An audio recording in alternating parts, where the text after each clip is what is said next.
Hello guys, welcome to mystic Hindi tarot. कैसे हो आप सब लोग? I hope, I wish, I pray दिल से कि आप सब लोग ठीक हो, खुश हो और अपना ख्याल रख रहे हो। सो आज हम जो रीडिंग कर रहे हैं, इस रीडिंग में हम देखने वाले हैं कि इस वक्त करंटली आपकी अपने पार्टनर के लिए क्या फीलिंग्स है वर्सेस आपके पार्टनर की आपके लिए इस वक्त क्या फीलिंग्स है। बट ध्यान रखिएगा, ये एक जनरल, टाइमलेस और कलेक्टिव रीडिंग है, सबके साथ मैच करेगी ज़रूरी नहीं है। So only take what resonates and leave the rest. अगर आपको पर्सनल रीडिंग लेनी है, एक्टिवेटेड क्रिस्टल प्रोडक्ट्स या स्पेल ऑयल, स्पेल जार बनवाना है या कोई भी हीलिंग कैंडल रिचुअल करानी है, मेरा नंबर आपको स्क्रीन पे, डिस्क्रिप्शन बॉक्स में और पहले कमेंट में मिल जाएगा। उसके अलावा मेरे ज्वेलरी कलेक्शंस जो मैंने हाल ही में शुरू किए हैं, अगर आपको देखने हैं या परचेज करनी है, उसकी भी लिंक आपको डिस्क्रिप्शन बॉक्स में मिल जाएगी। तो चलो let's start with the reading.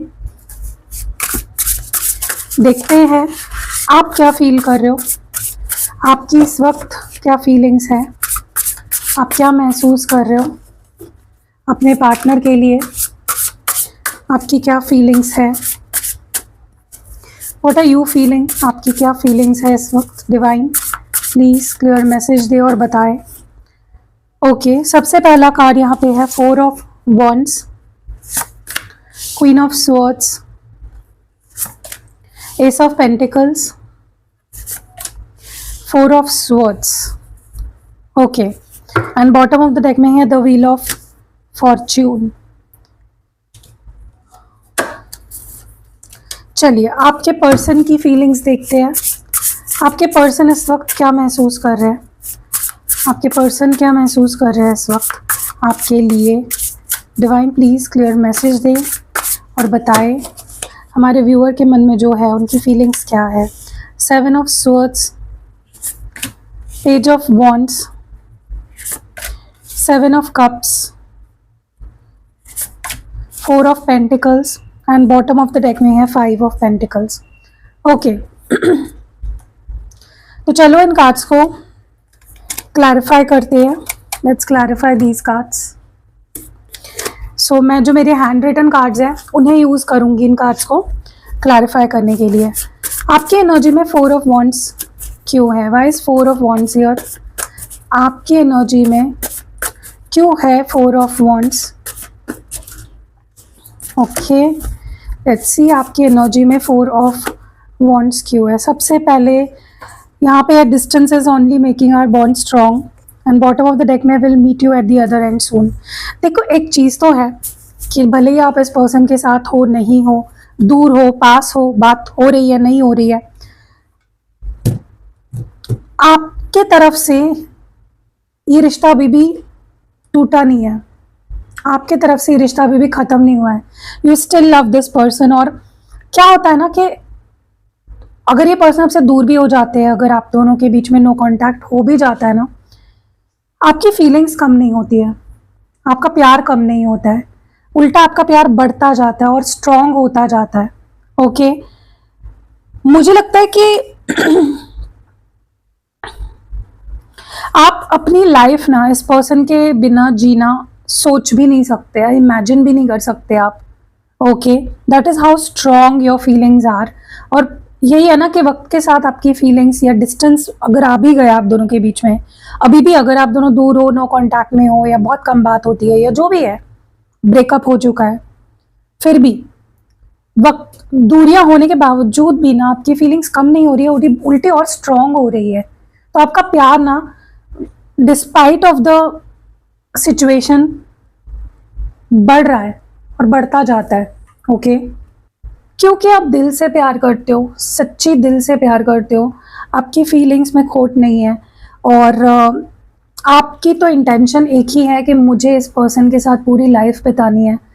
आप शादी करना चाहते हो इस पर्सन के साथ और आपके अंदर बहुत होप है इस रिश्ते को लेकर, इस पर्सन को लेकर, सारी चीज़ों को लेकर।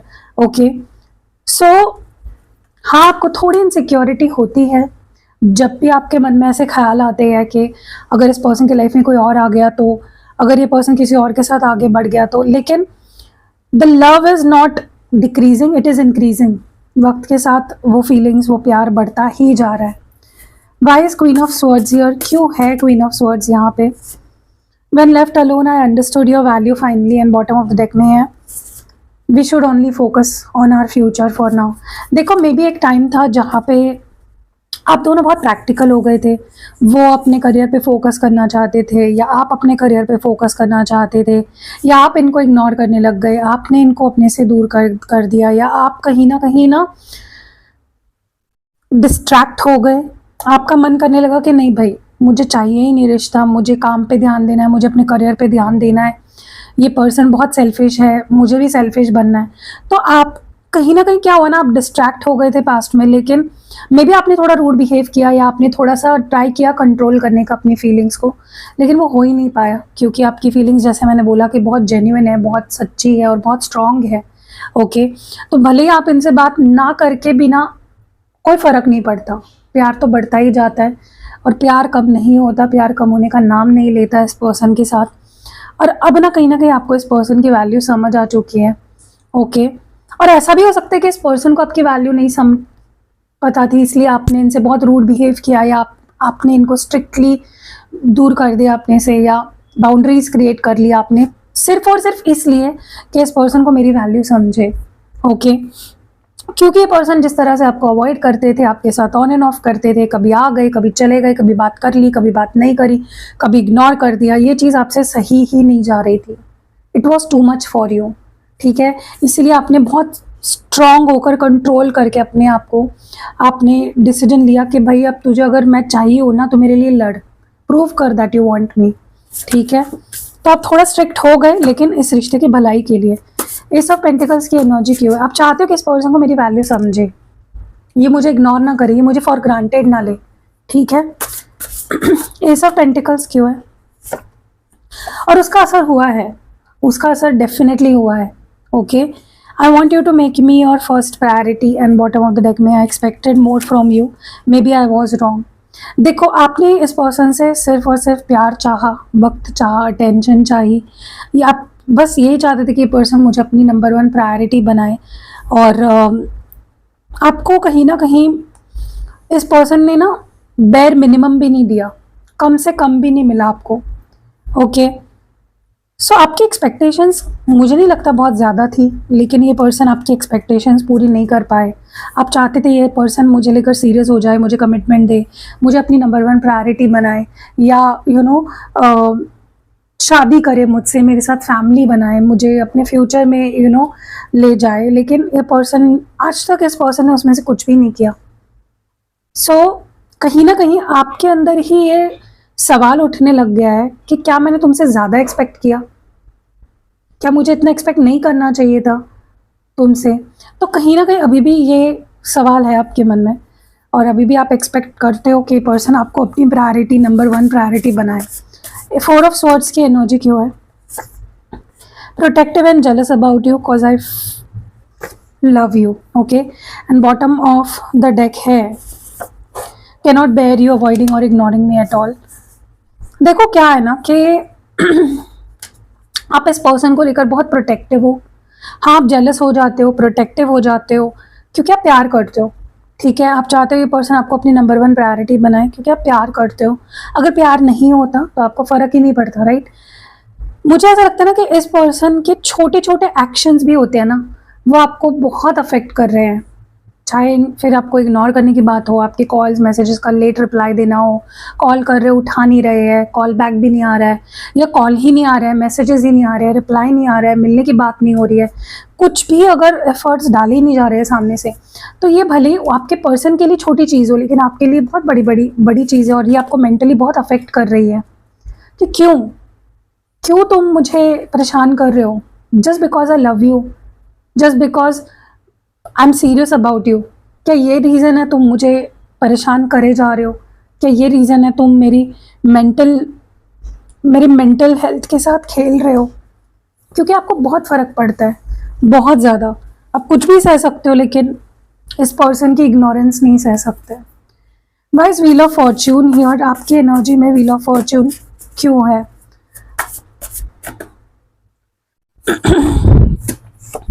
I will go to any extent to win you back, and bottom of the deck में है कैनॉट फंक्शन यू, और we should only focus. See मुझे लगता है अगर इस पर्सन ने ना किसी भी वजह से आपसे दूरी बनाई है या किसी भी वजह से आपको परेशान किया है, उनको वो चीज़ भी हासिल नहीं हुई है जिस भी वजह से उन्होंने आपको हर्ट किया है, चाहे फिर वो करियर हो, फैमिली हो, फ्रेंड्स हो, या कुछ भी हो, कोई कार्मिक हो, जिस भी चीज़ के लिए इन्होंने आपको दुख दिया, आपको अकेलापन दिया, आपको अपने हाल पे छोड़ दिया, आप पे ध्यान नहीं दिया, that is coming back to them. और कर्मा जब मिलता है ना, इतना ज़ोरदार मिलता है ना कि पूछो मत। आपके पर्सन के साथ कहीं ना कहीं, देखो आप तो इस पर्सन के लिए कुछ भी कर सकते हो इनको पाने के लिए और इनको अपनी लाइफ में रखने के लिए, इस रिश्ते को निभाने के लिए, लेकिन क्या ये पर्सन भी आपके लिए वो सारी चीज़ें कर सकते हैं? क्या वो भी किसी भी हद तक जा सकते हैं?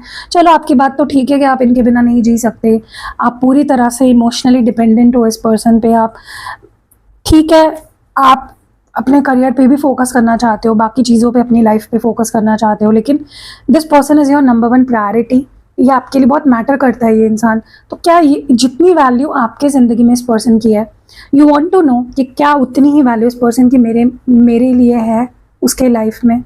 ओके चलो आगे बढ़ते, लेट्स सी आपके पर्सन की फीलिंग्स में 7 ऑफ स्वॉर्ड्स क्यों है, क्यों है 7 ऑफ स्वॉर्ड्स यहाँ पे? I am stuck in a situation which is equally important, and bottom of the deck में है। गाइज मैं आपको एक बात बोलूँ, 2 चीज़ें बताती हूँ। एक चीज़ सुन के आपको अच्छा लगेगा, एक चीज़ सुन के आपको बुरा लगेगा। एक चीज़ अच्छी वाली बता देती हूँ, नहीं पहले बुरी वाली बता देती हूँ। बुरी चीज़ ये है कि अगर आपके पर्सन आपको इग्नोर कर रहे हैं, या आपसे बात नहीं कर रहे हैं, या ब्रेकअप कर लिया है, या दूर दूर रह रहे हैं, वो पैशन या वो केमिस्ट्री आपको उनकी तरफ से फील नहीं हो रही, आपको ऐसा लगने लगा है कि इस इंसान को अब शायद मेरी ज़रूरत ही नहीं है। सो जो ये दूरी बना रहे हैं आपके पर्सन, या जो भी रीज़न दे रहे हैं आपको उसके पीछे का कि मेरी फैमिली प्रॉब्लम है, मेरा ये प्रॉब्लम है, मेरा वो प्रॉब्लम है, या मुझे स्पेस चाहिए, मुझे और सोचने का वक्त चाहिए, ये सारी चीज़ें झूठ है। आपको झूठे रीजंस दिए जा रहे हैं, राइट? और अब अच्छी बात यह है कि चलो उनका झूठ एक साइड पे रख दे हम अगर, तो ये पर्सन आपको मिस बहुत करते हैं, आपके बारे में सोचते बहुत है, आपको याद बहुत ज़्यादा करते हैं, 2400 घंटे हफ्ते के 7 दिन, और दिन में जितने सेकंड्स होते हैं उतना ये पर्सन आपको मिस करते हैं। So this is the good thing, ठीक है? लेकिन ये झूठे रीजंस देना, सिली रीजंस देना दूर रहने के लिए, या ध्यान नहीं देना, प्यार नहीं करना, आपके साथ इनजस्टिस करना, ये कहाँ तक सही है, राइट? तो मुझे ऐसा लगता है इस पर्सन के लाइफ में कुछ ऐसा है जो ये पूरा सच आपको नहीं बता रहे हैं, ठीक है? और उस वजह से ये आपके साथ कहीं ना कहीं गलत कर रहा है। अब ये गलत, अब जो ये बात है ना जो मैं बोल रही हूँ कि ये कुछ तो छुपा रहे हैं या कुछ तो पूरा सच आपको नहीं बता रहे हैं, ये आपको अपनी पर्सनल रीडिंग में पता चलता है, ठीक है? देखो पर्सनल, मुझे एक चीज़ क्लियर करनी है, पर्सनल रीडिंग पर्सनल होती है, मतलब ये वो आपकी पूरी सिचुएशन पे डिपेंड करती है, लाइक पूरे सिचुएशन पे बेस्ड होती है, उसमें आपके और आपके पर्सन के लिए स्पेसिफिकली रीडिंग की जाती है, तो वो मतलब सिर्फ और सिर्फ आपके लिए होती है। और ये जो टैरो रीडिंग होती है यूट्यूब पे, ये जनरल है, ये कलेक्टिव लेवल पे हो रही है, ऑल्सो ये टाइमलेस है, ठीक है? वैसे तो टैरो रीडिंग टाइमलेस ही होती है, लेकिन वही मैं आपको बता रही हूँ, जनरल है, कलेक्टिव है। तो आप कंपेयर, जब भी मेरे पास कोई क्लाइंट भी आते हैं ना, रीडिंग लेते हैं, तो आपकी कौन सी रीडिंग सच है, पर्सनल रीडिंग सच है या चैनल की रीडिंग सच है? देखो गाइस, बट नेचुरल सी चीज़ है कि आपकी जो पर्सनल रीडिंग है वो ज़्यादा एक्यूरेट होगी, ज़्यादा नहीं, वही एक्यूरेट होगी, ठीक है? मतलब आपकी सिचुएशन के हिसाब से। बट इसका मतलब ये नहीं है कि जो यूट्यूब पे रीडिंग्स होती है वो आपके साथ मैच ही नहीं करेगी। तो समझो बात को, डिफरेंस समझो, ठीक है? आपको इसमें से जो यूट्यूब पे जो वीडियोज़ है मेरी, उससे आपको गाइडेंस मिलती है, आपको एक आइडिया मिलती है क्या हो रहा है, क्या चल रहा है आपके रिश्ते में, ठीक है? तो आप अपनी पर्सनल रीडिंग से पता कर सकते हो कि ये कौन सी चीज़ है जो वो आपसे या तो छुपा रहे हैं या पूरा सच उसके बारे में बता नहीं रहे, और उस वजह से आपको रीजंस दिए जा रहे हैं, ठीक है? उसके वजह से आपको पूरा आपका प्यार नहीं दे पा रहे हैं। पेज ऑफ वॉन्ड्स क्यों है? I expected more from you, maybe I was wrong, and bottom of the deck में ये विक्टिम एनर्जी है पूरी तरह से, यस, ये विक्टिम एनर्जी है। ये आपको ही चीज़ों को लेकर ब्लेम कर रहे हैं कि तुम प्यार नहीं करते, या तुमसे मैंने उम्मीदें रखी लेकिन तुम पूरे नहीं कर पा रहे हो मेरी उम्मीदों को, खरे नहीं उतर पा रहे हो मेरी उम्मीदों पे।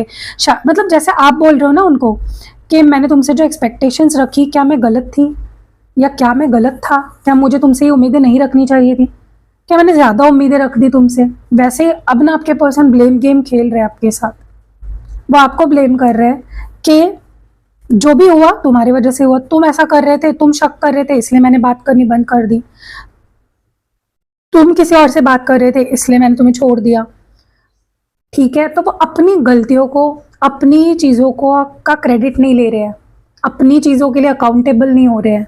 ओके, सो वो अपनी गलतियों का बजाय कि वो ये बोले कि मेरे इस प्रॉब्लम की वजह से मैं ये नहीं कर पा रहा या कर पा रहा हूँ, तुम्हें टाइम नहीं दे पा रहा हूँ, कॉल नहीं कर पा रहा हूँ, या रिश्ते को आगे नहीं बढ़ा पा रहा हूँ, लेकिन वो उसके बजाय इंस्टेड ऑफ दैट वो क्या कर रहे हैं, वो आप पे ब्लेम डाल रहे हैं।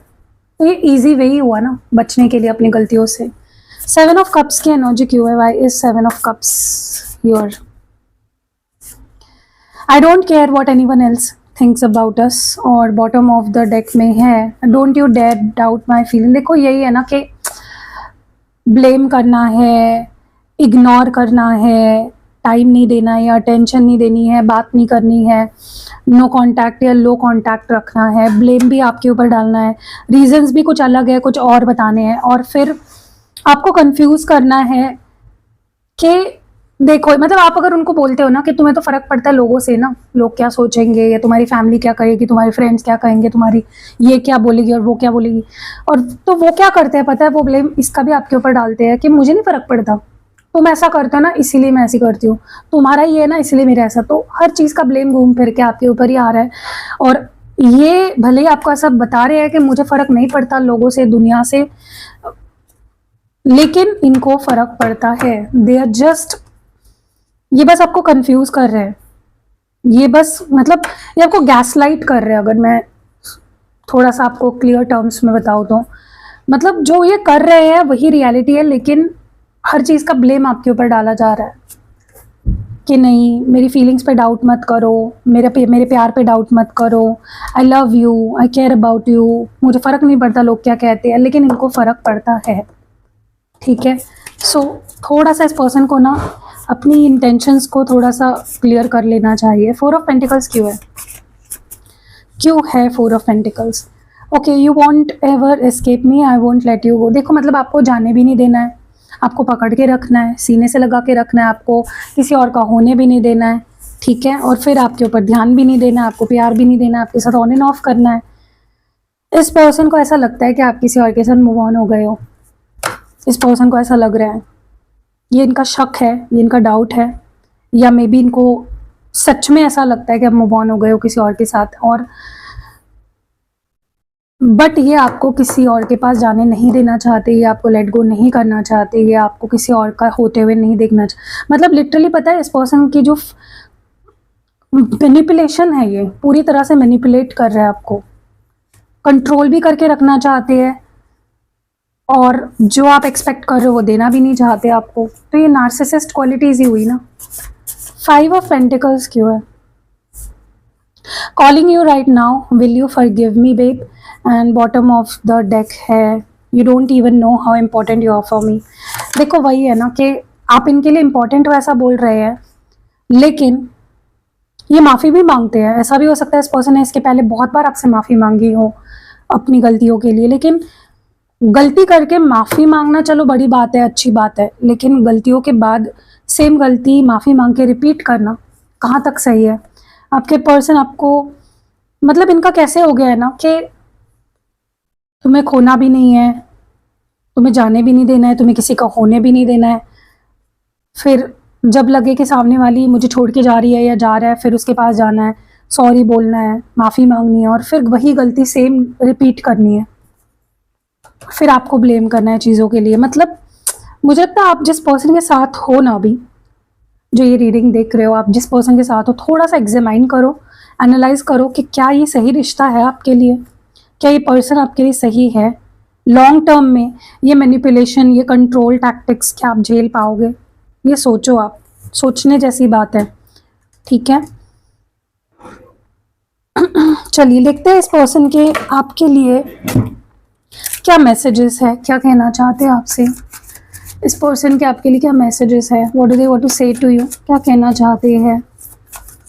डिवाइन हमें प्लीज़ बताए, क्लियर मैसेज दे कि पर्सन आपसे क्या कहना चाहते हैं। I am afraid of rejection, मतलब हर चीज़ सिर्फ इनके बारे में है। ये रिजेक्शन से डरते हैं, ये आपको खोने से डरते हैं, इनके अंदर इनसिक्योरिटी है, लोगों से भी डरते हैं। इनको लग रहा है कि या तो आप इनको रिजेक्ट कर रहे हो या कर सकते हो and they don't like it, ठीक है। या इनको डर लग रहा है रिजेक्शन से, इनको लग रहा है आप इनको रिजेक्ट करोगे डायरेक्टली इनडायरेक्टली कैसे भी, ठीक है। Ever since I met you nobody else is worth thinking about, जब से आपसे मिले हैं तब से किसी और के बारे में सोचा भी नहीं है इस पर्सन ने। आई नीड यू, इनको आपकी ज़रूरत है। आई वॉन्ट यू, इनको आप चाहिए हो। I will make things right between us one day, of course ये हमेशा यही करते हैं, आते हैं जाते हैं, फिर वही वादे कस्में करते हैं, फिर उन्हीं को तोड़ते हैं। तो ये आप दोनों के बीच में जो भी चल रहा है उसको एक दिन ठीक करेंगे, ऐसा कह रहे हैं। You feel like home to me, तो आप इनके लिए घर जैसे हो, इसीलिए तो इतने कंफर्टेबल हो गए। आपका दिल तोड़ना, आपके साथ जो मर्जी करना और फिर आपको मैनिपुलेट करना, राइट।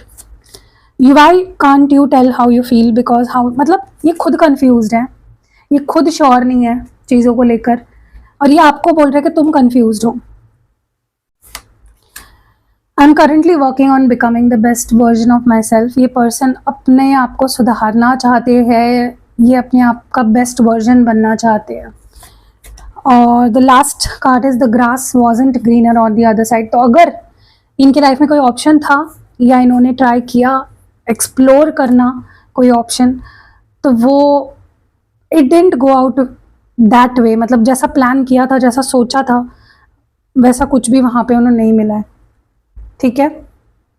सो कैसे लगे आपको ये रीडिंग, कमेंट्स में ज़रूर बताइएगा। और आप में से बहुत सारे लोग, गाइज मैंने एनालिटिक्स देखा, बहुत सारे लोग वीडियो देखते हैं लेकिन सब्सक्राइब नहीं करते हैं, तो सब्सक्राइब किया करो ताकि आपको जब भी मैं कोई नई वीडियो डालूँ, पोस्ट करूँ, तो आपको उसकी नोटिफिकेशन मिले। और मेरे मिस्टिक कलेक्शंस करके जो पेज है उसका लिंक भी मैंने दे दिया डिस्क्रिप्शन बॉक्स में, पहले कमेंट में जाइए और चेकआउट कीजिए। इवन मैं मिस्टिक हिंदी टैरो पेज पे भी डाल रही हूँ, स्टोरी पे, लेकिन तो अगर आप मेरे ज्वेलरी कलेक्शंस देखना चाहते हो और परचेज करना चाहते हो तो या reach out to me. See you in next video, bye.